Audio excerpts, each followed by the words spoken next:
Sometimes dying with the truth is better than living with a lie. Authors Ted Dekker and Erin Healy explore this philosophy in their new book, Kiss, just out from Thomas Nelson. And both are here today to talk about their joint writing journey. Hi, Ted and Erin. Hi there, Doris. Good to be with you. Hi. Ted, you're a New York Times bestselling author, and Erin, this is your first novel. How did the two of you meet and decide to write a novel together? Well, actually, Erin, this is Ted. You can tell by the male voice. Yes. Okay, Ted. Erin, we recognize that. Yeah. Erin's actually worked with me on a number of novels as my editor, actually ever since Blink, which would go back, I don't know, maybe 10 novels. Wow. So we met many years ago. One thing that's really unique about editors, all writers will understand, is that when you find an editor that's really good and who really understands your voice and if their mind works the way your mind works, and yet can also add to the book, which is what the purpose of all editors is, then you really found something worth holding on to. So we worked together, arguing over plots and stories and going back and forth and bickering. This is just the relationship people have with their editors, and in the fine-tuning process, which is a wonderful process. Finally, we got to a point where we said, what would you think about actually doing a novel together? And that's where the whole idea started. Okay. And Erin, what's the storyline for Kiss? Well, the storyline is of a woman who has a lot of pain and suffering in her past, and she would like to leave that behind her. And through a series of events that you can read very early in the novel, she has emerges from a coma, missing 6 months of her memory. This takes place after an auto accident, and she doesn't know for a time that this accident was engineered. It's engineered by people who are trying to squash information that she has that is potentially threatening, obviously, to their intentions. So that's where this theme of memory and pain in our lives intersects with this more complex thriller about how she is going to have to make a decision, either to find out the truth and reclaim these memories or leave them behind, perhaps at greater consequence to other people. And where did that basic idea come from?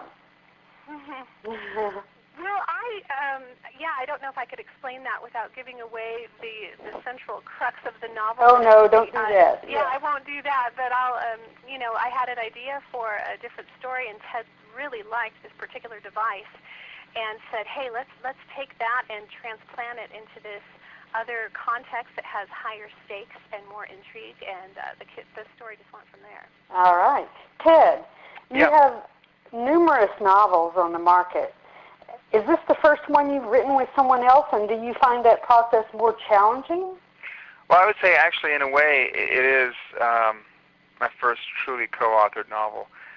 I've written with a couple other authors in the past, Bill Bright and Frank Peretti. But the process there was very different both times,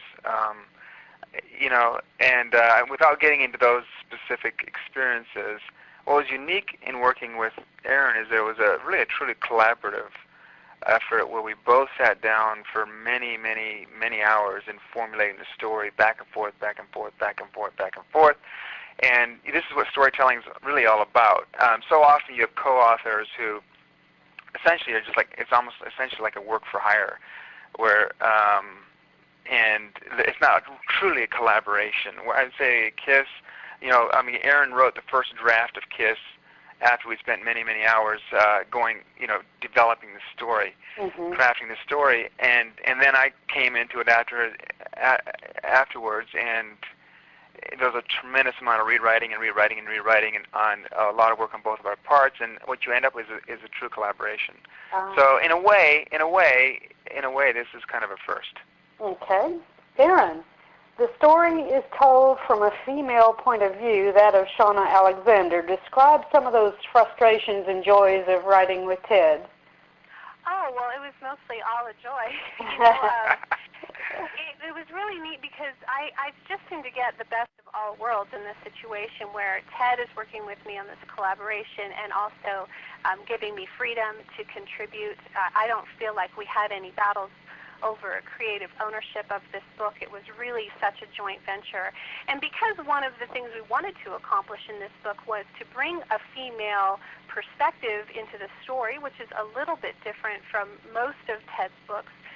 Most of his protagonists are men, very strong men, and so it was really exciting to feel like I had some freedom to contribute on that level through Shauna's point of view. It was really a lot of fun.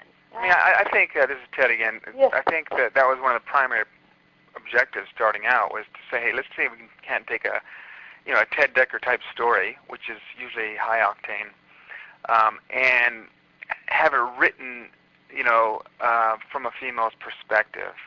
And I think the result is very, very satisfying, and will be very satisfying to, I think, perhaps women in particular, as much as men. I think men will love this, but women will love it as much because it has a slightly softer, more introspective tone, which is very satisfying. Ah, good.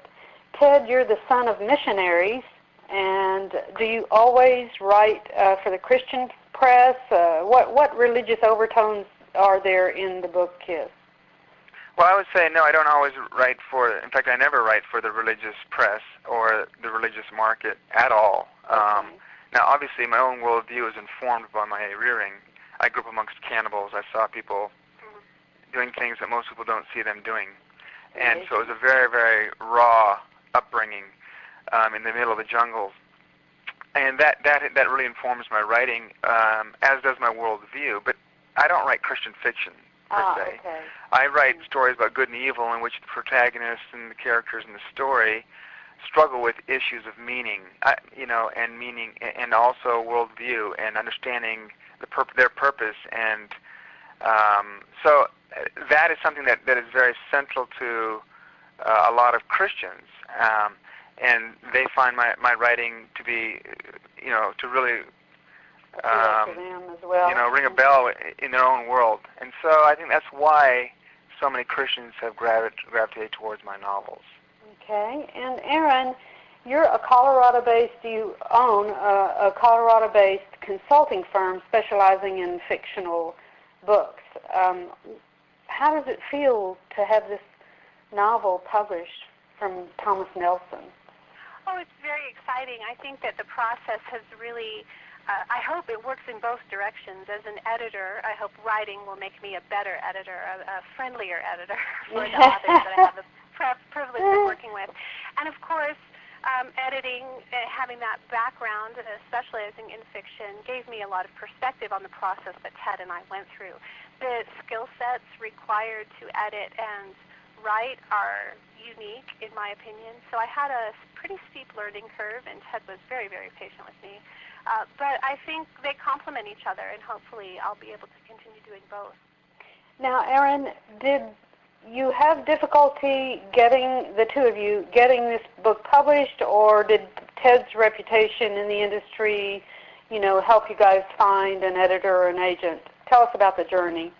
Well, yeah, it was actually, that part of it is very simple. I mean, the publisher, before we even began writing, obviously this book was contracted, so it wasn't written on spec. Okay, so you already knew that you had a publisher. Yeah. In fact, we before we were word one, we said, hey, let's give this a shot, and so we put together a 3-book deal with Thomas Nelson, and then began writing. Terrific. Do you have an agent, or did you do that on your own? I work with the same agency I've worked with, actually a management company, Creative Trust, who also represents Erin now. So, they negotiated the whole thing. Okay, good. Now, Erin, you're in Colorado, and Ted's in Austin, Texas. How in the world are you guys, what's the sheer process of collaborating on a novel? It involves running through a lot of cell phone batteries and cordless phone batteries. We spend a lot of time on the phone. When we started working on our second novel, Burn, I flew out to Austin, and we spent a day together hammering out key ideas of the plot line. So, modern technology is wonderful. There's almost nothing you can't do without, a phone, an email account, a webcam, video, and that kind of thing. Right. Ted, you're known for unexpected plot twists and unforgettable characters. What would you say was your major contribution to the writing process for this book? Well, I think it's the same contribution I bring to every single book, which is a very, interesting plot. I mean, I'm a storyteller. Mm-hmm. I guess everybody can say that to some degree, but I mean, what I look for stories that really interest me. And for me, I get bored with many, many books, many, many novels. In fact, I'd say out of every 10 novels I begin, I finish maybe 2. Really? I give up on 8 of them just because I find them to end up being so slow and plodding and just riddled with things that just bother me. That's just the way I am. So when I write a story, now writing a story takes, think of it, it takes months and months, 6 months. Yes. So what kind of story would keep a writer who gets easily bored with most fiction engaged for 6 months? Forget 7 hours. It takes 7 hours to read the average novel. Well, try to live with a story for 6 months. And, it needs to be something that's quite intense, something that pulls at you, or emotional, at least on some level. And it pulls at you and is really a formative escape, And so my books tend to be big concepts that really pull the reader out of their ordinary life and really take them on a ride. Sometimes too much of a ride for the faint-hearted, but certainly not boring. You don't get bored with one of my books. You might end up shaking and not being able to eat your cereal without spilling it all over the table, but you won't get bored. Yeah, yeah. And by the way, I looked at your site. You have a great site, website, Ted. What are the major benefits or drawbacks of being this dual writing team? Now, be honest. The main drawbacks. Well, the main drawbacks, I think, for any artist when you're in a collaborative effort is that you have to go through this process where you have to help the other person understand your perspective.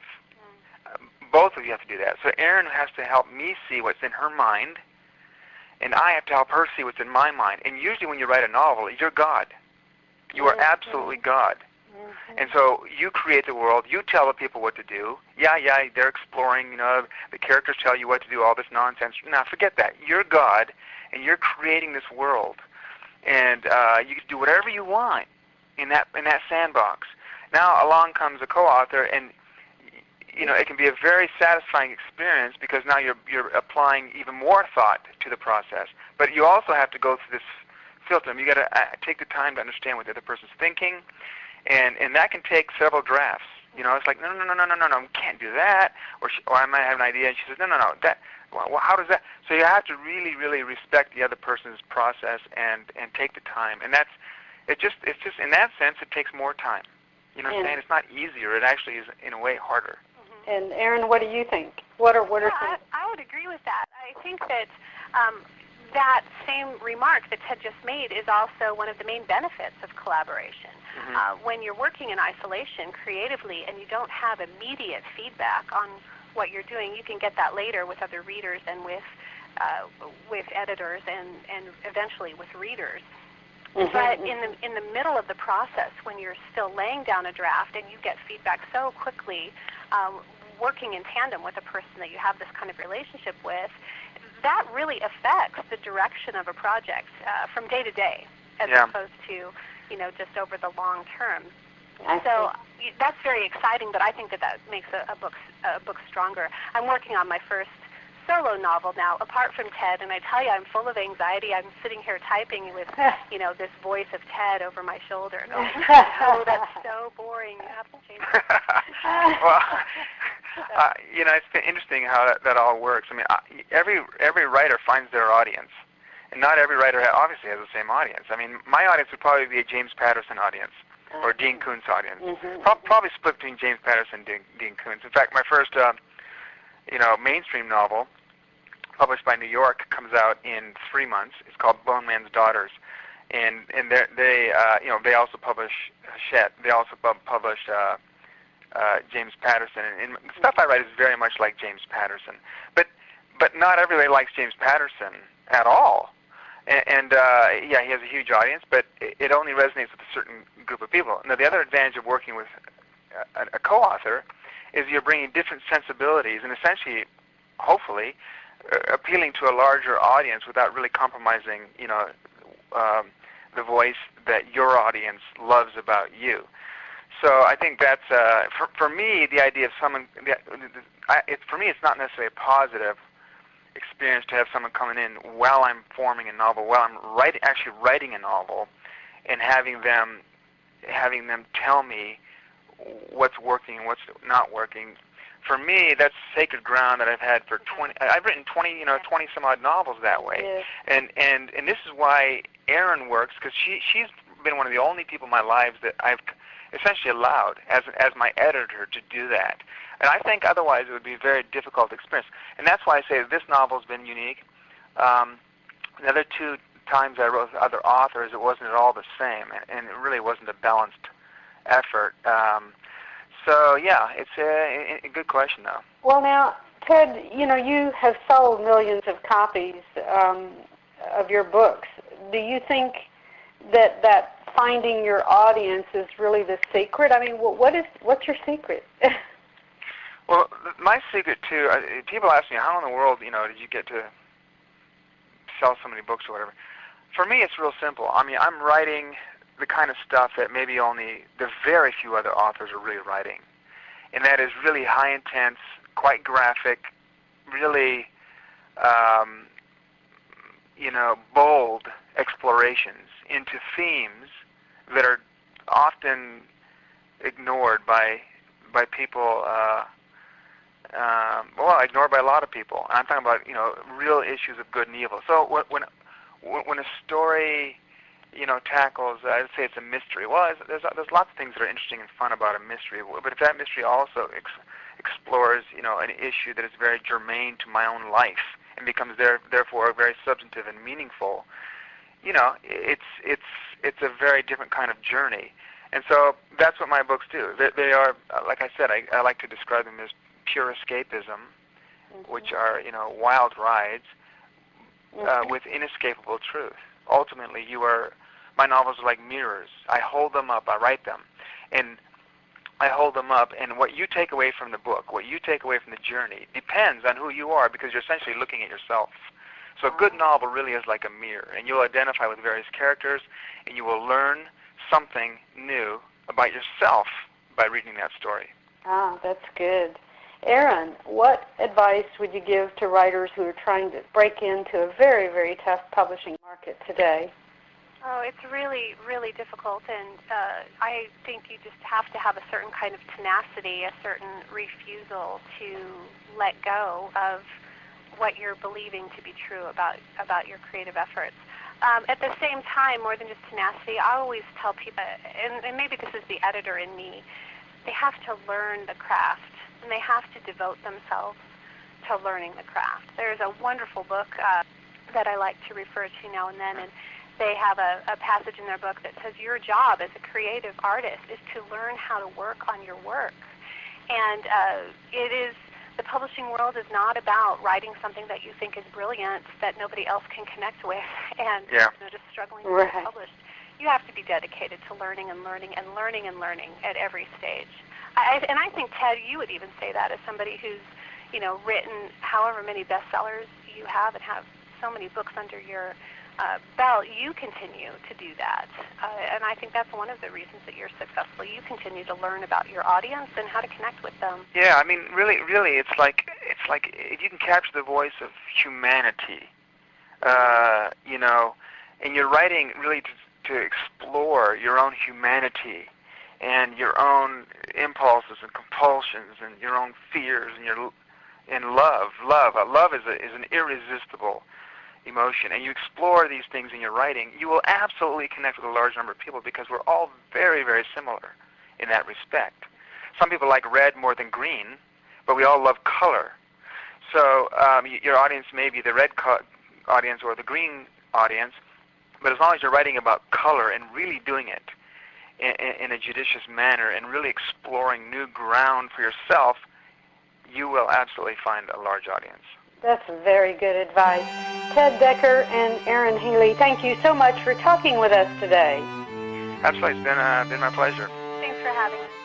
Pick up a copy of Ted and Erin's book, Kiss, now on sale in bookstores everywhere.